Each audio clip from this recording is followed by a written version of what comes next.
ating Yamaha XSR 155. So i-update ko lang kayo sa mga naikabit ko dito. Marami na rin ako naikabit at na-upgrade dito. So una yung gulong kabilaan ay nasa 20k yan. Mitas tire siya. Tapos pinakabitan din natin yung for cover. Ito ay nasa 700 plus. Front fender natin nasa 1.2 plus. Cover natin mga 400 plus ata to sa ating flasher. Nasa 450. Sa ating side mirror pang reveal nasa 1,000. 1 plus yan. Sa ating handlebar, nabili ko lang sa Lazada, nasa sa less than 1k. Meron na rin siya ring.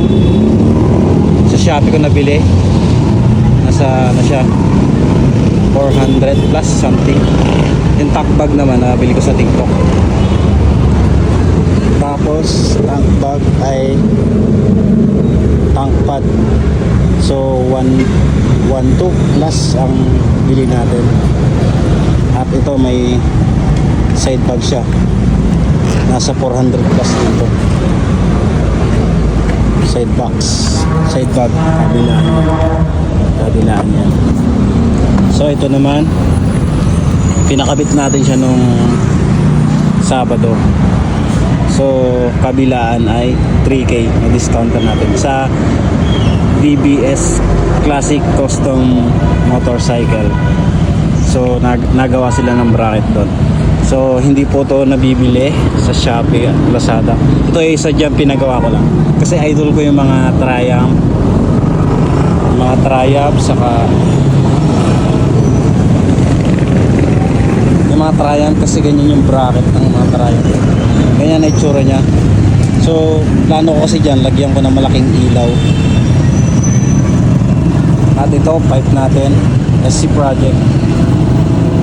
Isa na rin to sa na-upgrade natin. So nagpalit na tayong tambutso, tapos na-remap na rin. Ganyan siya pag may silencer yan sa loob yan. Pero may silencer. So ito pala yung sinasabi kong silencer. Pag nabiyaya ako ng Manila o long ride at alam kong baka mahuli ako ng SPG at LTO, so ito sinasalpak natin to dito. Yan. Jadi tahimik na. Kasi may silencer yan, yan. Sa gitnang yan. Pero maingay pa rin. Kaya ito. Bumili ako sa TikTok. Pero yung nabili ko ay hindi kasya.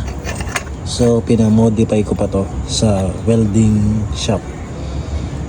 Binago tong bilog na to para may pasok ko.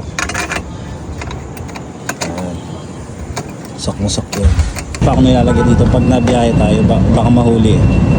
Pero ganyan muna siya dahil sa company lang naman tayo. Malapit lang inuwi natin. So sa sound check natin para sa inyo.